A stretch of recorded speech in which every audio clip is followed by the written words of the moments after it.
Chapter 4 is really 4.1, 4.1 to 4.3. Okay, so there are two types of transformations. They are rigid versus non-rigid. When I say the word rigid, what do you think of? Something hard, something stiff, right? Something unmoving. And that's the easiest way to remember non-rigid versus rigid. Rigid, it can slide, it can shift, it can move upside down, it can flip up, it can rotate, but the physical size and shape never changes. So there are two different types of transformations, and which is a function that moves or changes a figure in some way to produce a new figure. The rigid ones do not change the size of the shape, okay? So it doesn't get bigger or smaller, whereas non-rigid can actually change the size. You could take a triangle and make it bigger, make it smaller, double its size, that kind of stuff. That would be non-rigid.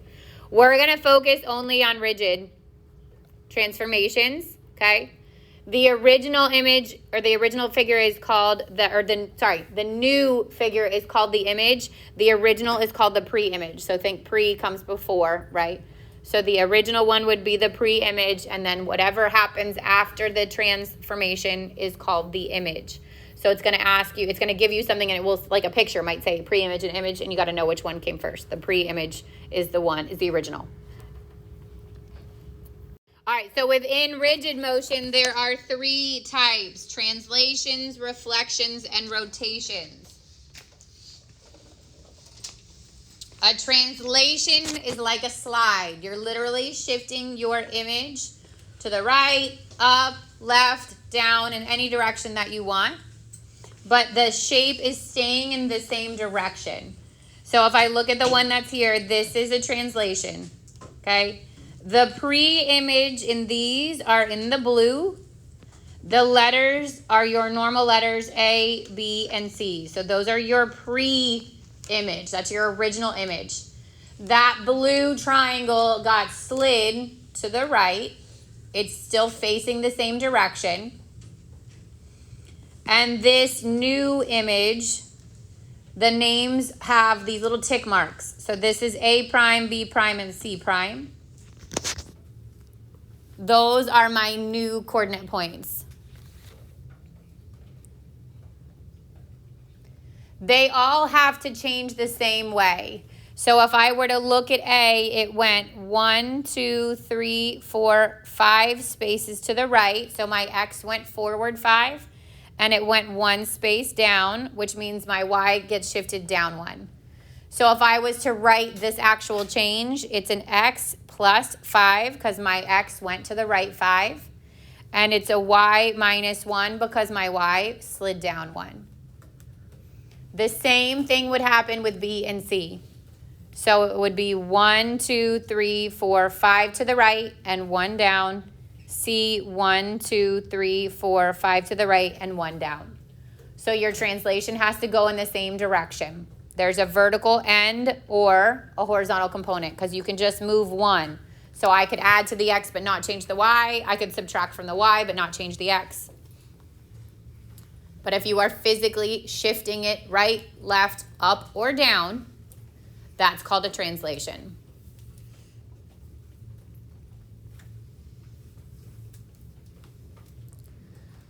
The reflection is the next one, and this uses a line like a mirror to reflect the figure. The mirror line is called the line of reflection. So whatever that line is, it would have been like had you taken your object and flipped it over that line. That line can be vertical, that line can be horizontal, that line can have positive slope, that line can have negative slope, okay? But every distance away from it in one direction, your pre-image would be the other. To find the new points, you want to count the same distance away from the line of reflection. So if I look at the one that's there, this is reflected. Notice it's no longer facing the same way. And there's a line where it's reflected. This green line is called the line of reflection. That line actually has an equation that's y equals 1 because it's horizontal and it passes through 1. So if I was given my pre-image, if I was given the blue, and I wanted to find my new image, What I do is I locate each coordinate point of my original image. So this one, I count the distance from my reflection line to that point. So that's 1, 2 spaces. And then I go to the other side of the reflection line and I count the same distance away. 1, 2, and there would be my new point. I go to B, which is here. It is 1 unit away from my reflection line. It's above it, so I go opposite it, which goes below. I plot that point. And then the C, that third one, is actually on the line of reflection, so I don't have to go above or below it. And then I would connect these 3 points. So that's how I would do it if I was given the graph. Wherever your line of reflection is, you're going to draw your line of reflection, count the distance to it from your old or your pre-image, and then go the opposite direction, the same amount of points. If you are given points, so if it literally gives you the coordinate points and you don't have a graph, and it says it's reflected over the x-axis or the y-axis or the y equals x or the y equals negative x, then you can actually change your points using this little chart. So if it's over the x-axis, I only have to change the sign on the B. Because instead of going up, you'd go down. Or instead of going down, you'd go up. If it's reflected over the y-axis, you can just choose the sign on the x, or the first term. If it's reflected over the y equals x line, which cuts through that first quadrant and third quadrant, then you just rearrange your x and your y. And if it is the y equals negative x line, then you switch and change the signs. To be honest, I have a hard time remembering those. I graph it and I count. But if you're like, I don't want to do the graph, then you could totally do it that way. But for me, I usually just graph it. It makes more sense to me that way. All right, the third kind is called a rotation. And this is where it's literally turned. There will usually be an arrow on the graph like this one to show you that it's been rotated. There will be a fixed point called the center of rotation. And the rays drawn from the center of the rotation to a point is its image and its image form an angle of rotation, which means if I have my point and I connect that point to one, which it would be the pre-image, and to the other, which would be the image, the angle that's formed here is my angle of rotation. God bless you. So if it said my angle of rotation was 90 degrees, I could literally draw that line and go 90 degrees and draw it. If it's asking for what like the angle looks like, this appears to be like a 95 degrees, something like that. If you were picking from a multiple choice, that would be your angle of rotation. All right, so this one I use the chart. If it's asking for a rotation of 90 degrees, then you want to switch the x and the y, and you change the sign on the new x, which was the old y. So you'd switch the two. So if I had -2, 3, and I want it to rotate 90 degrees, I change the 3 and the -2, and I would change the sign on the 3. So it'd be -3, -2. So that's a rotation of 90 degrees. Switch the points and change the sign on the original y.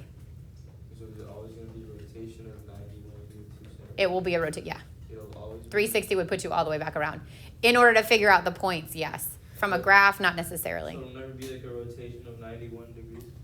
From the points, no. From the graph, it could be. Like if you're identifying it from a graph, it could be. Right? Like that one we just looked at could have been like 95 degrees. Yeah. Yep. For the rotation of 180 degrees, we change the signs on both the x and the y. So if I were to start with that same one, -2, 3, then a rotation 180 degrees becomes positive 2 and negative 3. How do we know which way is rotating? It will tell you. Oh, which way? It usually, like the arrow will show you. Oh. And then for 270, you switch them, but you change the sign on the original x. So negative 2, 3, I would switch them. So now it's 3, and that negative 2 becomes a positive 2.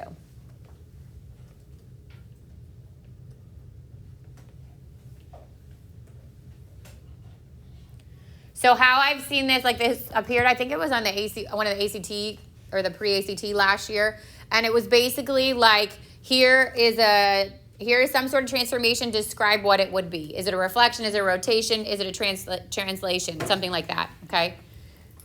So they didn't get to the point that, like, I don't think you have to remember that for a standardized test. We will when we get a quiz, you'll include 4.1 to 4.3 like that. We'll review it. But if this is on the, let's say it shows up on the SAT or PSAT on Wednesday, it's probably not going to be that specific. It would be like more of a what type it is. Yeah. Are we just gonna make a quiz on just No, it will get included in the 5.1 to 5.3 one. Yeah. Which, I mean, 5.1 is like, all right, so example 1 says to identify the translation and then write a rule for the translation. So the first thing you want to do is look at so the blue would be your image. No, well, this one does not. Sorry, this one doesn't have the tick marks. The red should have the tick marks. There's the prime sign. Yeah, that should be on there. That one's on there, and that one's on there. Yeah, okay. So again, blue is pre-image and red is image. What's happening there? Reflection. Over what? Over the y-axis. Good.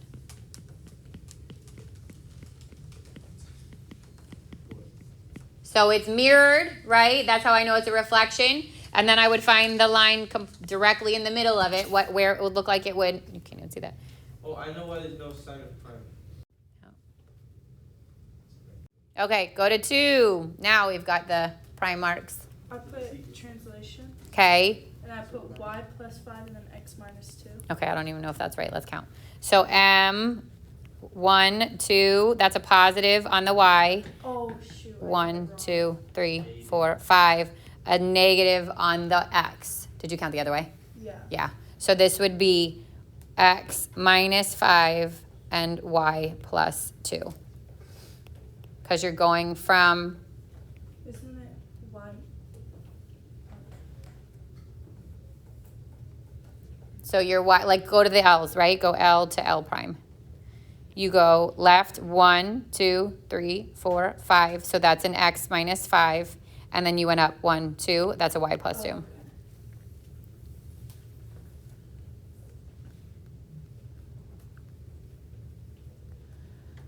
Go to 3. What's the giveaway? Yeah, the little arrow. This is definitely a rotation. So for me, I have a hard time identifying that angle, so I pick a point. Pick a point and see how it's changed. Like if I pick my U, let's say this is 1, 2, and this would be negative 1. So this is coordinate point 2, negative 1 for my U. And then my U prime becomes, go left 1 and down 2. Where'd that line come from? That would be negative 1, negative 2. I don't know So the point of center of rotation is. you won't unless it's plotted. Like because you could put it here and you could connect it that way. Is usually where they'll put it. But you won't know unless you know what the rotation is. And that's why you want to look at the points.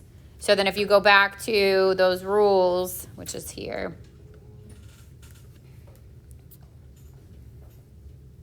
What happened to, let's say this is A, B. We switched positions and what?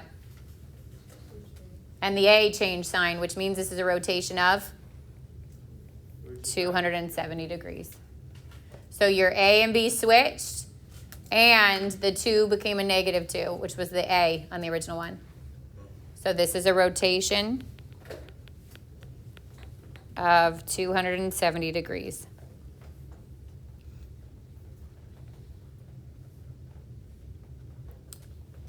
Questions? We have to identify how much degrees the rotation is. Yes. Good question. Yes, that you would have to write the rule. Sorry, I forgot. I added in these coordinates because I think, obviously, we talked about it. I think it's easier to do it with the visual, okay? If you could do that in your head, that's fine too, but except that this one actually literally says to graph it, right? So you expect to see the graph.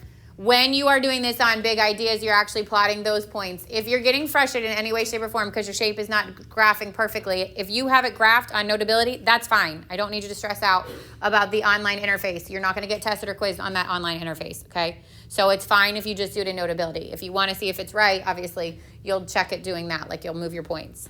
But I would prefer you do it in Notability. Yeah. For reflection on any quizzes or tests, is it gonna say like you have to do it without a graph? No.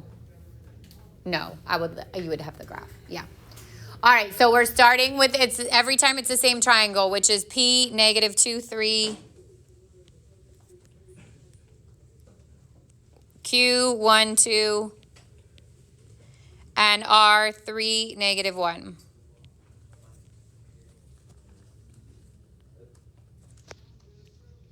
So there's my pre-image.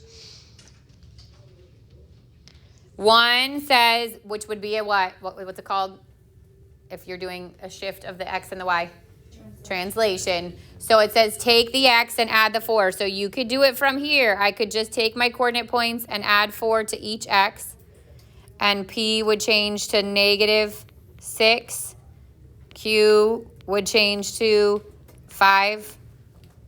Oh, that's a plus, not negative 6. Sorry. Hold, please. 2. And R would change to 7. And then I could do the same thing with the Y. Subtract the 2, subtract the 2, subtract the 2. And I'd get 1, 0, negative 3. Or you can shift your coordinate points on your graph. So the X would go to the right 4, 1, 2, 3, 4. The Y would go down 2, and there would be P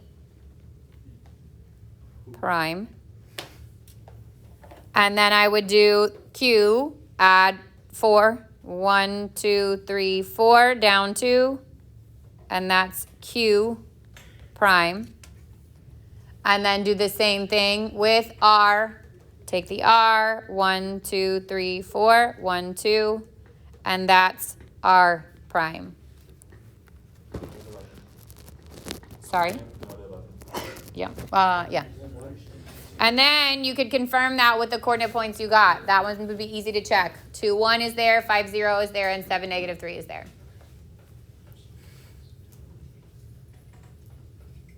Questions on that one? All right, 2. This says reflected over the x-axis. So I'm going to plot my points again. Negative 2, 3 was P. 1, 2 is Q. And 3, negative 1 is R.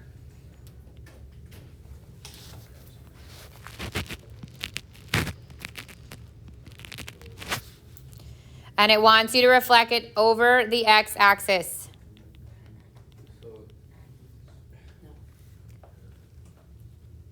So you're going to count the distance from your coordinate point to the x-axis. If it's above it, then you're going to go below it that same distance. If it's below it, then you're going to go above it that same distance.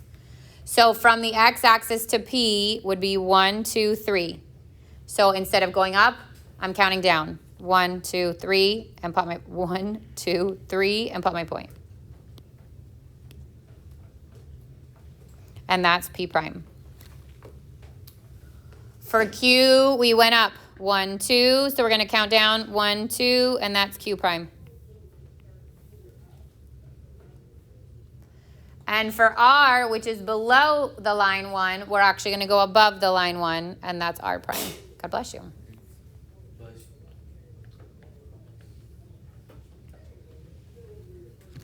And there it should be the same shape, but it should be mirrored over the x-axis. Did I ask you to find the coordinate points? No. If it asked for the coordinate points, then I would just say P prime is negative 2, negative 3. Q prime is 1, negative 2. And R prime is 3, positive 1. So compare that to your original points, and that's where the rule of just changing the y happens.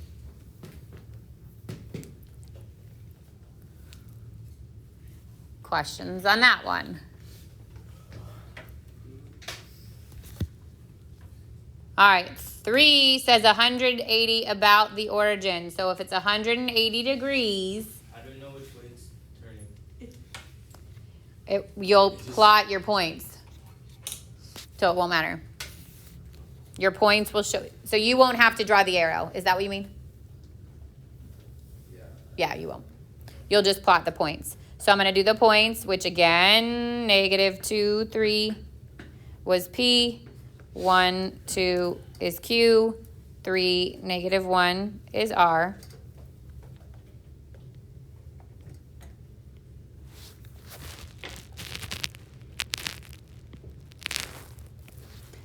And then it's 180. So I change the signs of both. P becomes 2, -3. Q becomes -1, -2. And R becomes -3, +1. So 2, -3, -1, -2, 3, +1. Wait, did I do that right?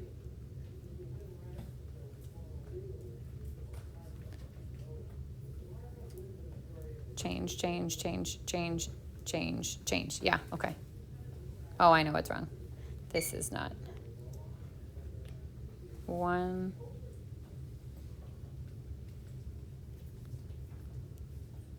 Oh, that was the right one. 2, -3 is pre-prime. -1, -2 is Q prime. This should be negative. -3. -3, +1 is R prime. That was not the same shape. There's my rotated. Oh, so it doesn't matter what way it's turning, we just have to use the rule? Correct. Um, Yep. Questions on those?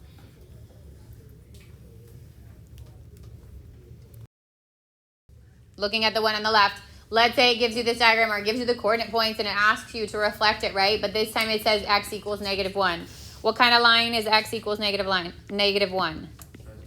horizontal one? No, vertical. Vertical through -1. Yes. Oh, you're reflecting it on that line. So now it's to the right of that line. So I'm going to count the distance from the line to all my points, and then I'm going to go to the left of that line. Wait, it's not horizontal? No, x equals, the x would always be the same, so it's vertical. Oh my gosh, it's so slow. Okay, we'll change, like whatever it equals. If it's vertical, you're drawing vertical. If it's horizontal, it's horizontal. If it's the axis, whatever it is. And if it's not, then you're plotting that equation.